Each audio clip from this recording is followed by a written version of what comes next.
Morning. Welcome to bio world. આજે આપણે પ્રકાંડ એના એક એક્સ્ટ્રા ટોપિક શાખા વિન્યાસ, જેને બ્રાન્ચિંગ કહેવાય, એની વાત કરીશું. સો મનમાં ક્વેશ્ચન અરાઇઝ થાય કે ભાઈ શાખા વિન્યાસ એટલે શું? તો પ્રકાંડ પરથી શાખાઓના ઉદ્ભવ અને શાખાઓની ગોઠવણીને શાખા વિન્યાસ કહે છે. શાખા વિન્યાસ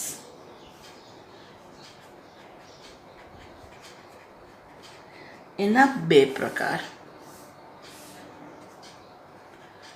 યુગ્મ શાખી, મતલબ યુગ્મ એટલે જોડમાં, જેમાં અગ્રકલિકા સતત વિભાજિત થાય અને બે શાખા સર્જે છે અને આ પ્રમાણે શાખા સર્જાયા કરે છે. એનું ઉદાહરણ છે રાવણ તાળ. તમે દીવ બાજુ જાઓ ને તો ત્યાં તમને રાવણ તાળ બહુ જ બધા જોવા મળે. એકમાંથી બબ્બે શાખાઓ સર્જાય છે. તો બીજો પ્રકાર છે પાર્શ્વીય શાખી, જેમાં શાખાઓ પાર્શ્વ બાજુ સર્જાય છે.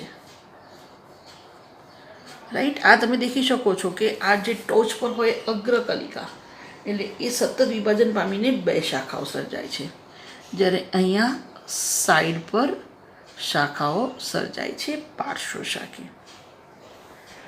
પાર્શ્વ શાખીની વાત કરીએ તો શાખાઓ પાર્શ્વ બાજુ સર્જાય છે. આ પાર્શ્વ શાખીના બે પ્રકાર છે. એક અપરિમિત શાખા વિન્યાસ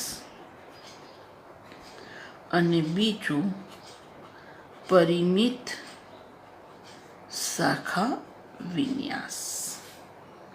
અપરિમિત નામ પ્રમાણે અનલિમિટેડ વૃદ્ધિ થયા જ કરે.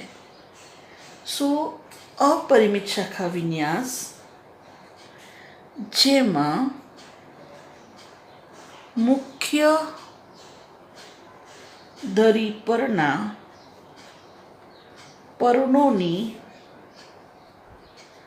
કક્ષકલિકાઓ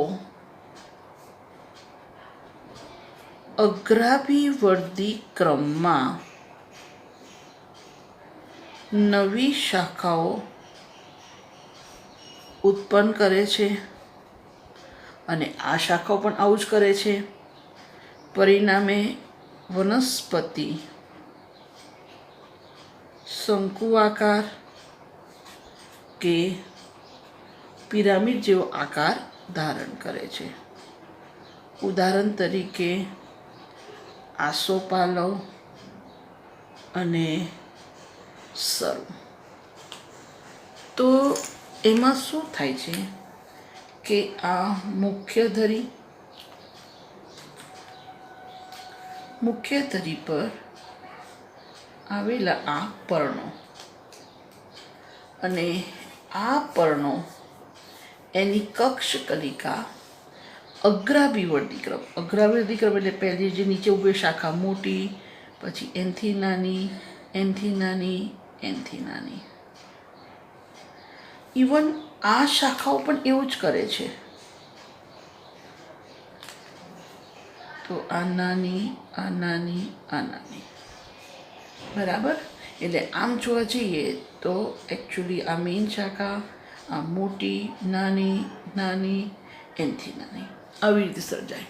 એટલે આમ કેવું પિરામિડ જેવો આકાર દેખાય છે. ઓકે, હવે આ અપરિમિત છે, મતલબ કે વૃદ્ધિ થયા જ કરે છે. બરાબર. હવે વાત કરીએ પરિમિત. સો પરિમિત શાખા વિન્યાસ, જેમાં મુખ્ય ધરીની મુખ્ય ધરીની અગ્રકલિકા, આ જે ટોચ પર હોય ને અગ્રકલિકા, રાઈટ, તો મુખ્ય ધરીની અગ્રકલિકા અમુક સમય બાદ નિષ્ક્રિય બને છે, રાઈટ. એટલે તેની નીચે આવેલા પર્ણ, જે નીચે પર્ણ છે એના કક્ષકલિકામાંથી શાખા વિકસે છે. જો અહીંયા અગ્રકલિકા સતત વૃદ્ધિ પામ્યા જ કરે છે, પણ આ પરિમિત છે, એટલે શું થશે, જેમ કે આ પ્રકાર છે, તો જો આ અગ્રકલિકા નિષ્ક્રિય બની ગઈ તો હવે એની લંબાઈ નહીં વધે, હવે એની બસ આવી રીતે શાખા વિકસે, પાર્શ્વ બાજુ, ખબર પડી ગઈ. એટલે એની લંબાઈ એક લિમિટમાં આવશે. પરિમિત એટલે કે એક ચોક્કસ કંટ્રોલમાં થશે વૃદ્ધિ, બરાબર. ચલો હવે વાત કરીએ આગળ પરિમિત શાખા વિન્યાસ.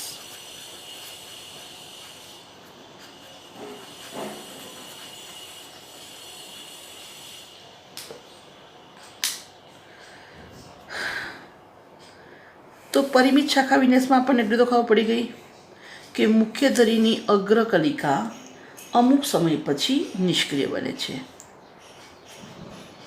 મુખ્ય ધરીની અગ્રકલિકા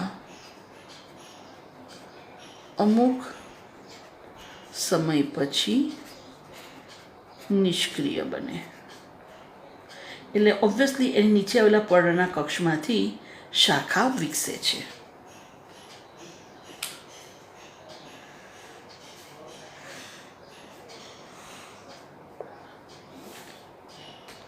હવે અગ્રકલિકા નિષ્ક્રિય બની ગઈ, બરાબર. સો એની નીચે આવેલા પર્ણના કક્ષમાંથી કેટલી શાખા વિકસે છે એના આધારે એના પ્રકાર પડે છે.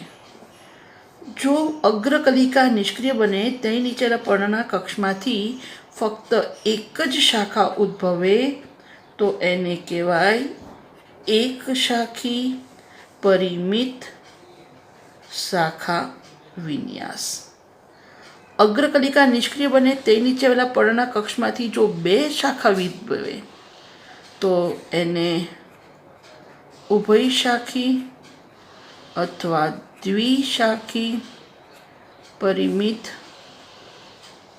શાખા વિન્યાસ કહેવાય. અને જો બે કરતાં વધારે શાખા ઉદ્ભવે તો એને બહુશાખી પરિમિત શાખા વિન્યાસ કહેવાય, બરાબર. સો એક જ શાખા ઉદ્ભવે તો એક શાખી. હવે આ જે એક શાખી છે, એક શાખી શાખા વિન્યાસ, એમાં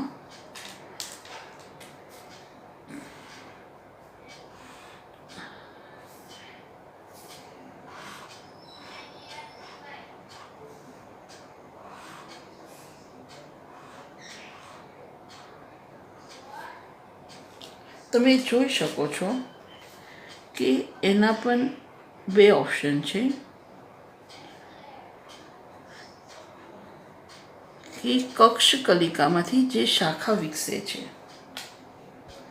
આ શાખા ફક્ત એક જ બાજુ, ડાબી ડાબી ડાબી કાં તો જમણી જમણી જમણી, રાઈટ. તો શાખા એક જ શાખા એક જ વિકસે, એક જ શાખા ફક્ત એક જ બાજુ વિકસે અથવા સર્જાય તો એને કહેવાય એકતો વિકાસી એક શાખી પરિમિત શાખા વિન્યાસ. ઓકે. અને એક જ શાખા એકાંતરે બંને બાજુ સર્જાય તો એને કહેવાય ઉભયતો વિકાસી એક શાખી પરિમિત શાખા વિન્યાસ. રાઈટ. ચલો એના ઉદાહરણ જોઈ લઈએ. એક તો વિકાસીનું ઉદાહરણ છે અશોક. ઉભયતો વિકાસી એનું ઉદાહરણ છે હાડસાકળ, જે હાડકાં સાધવાના કામમાં આવે છે. હાડસાકળ ઉભયતો વિકાસી એક શાખી પરિમિત શાખા વિન્યાસનું ઉદાહરણ છે. ઉભયશાખીનું ઉદાહરણ છે ગુલબાસ અને કરમદી, અને બહુશાખી પરિમિત શાખા વિન્યાસનું ઉદાહરણ છે લાલકરેન ક્રોટન.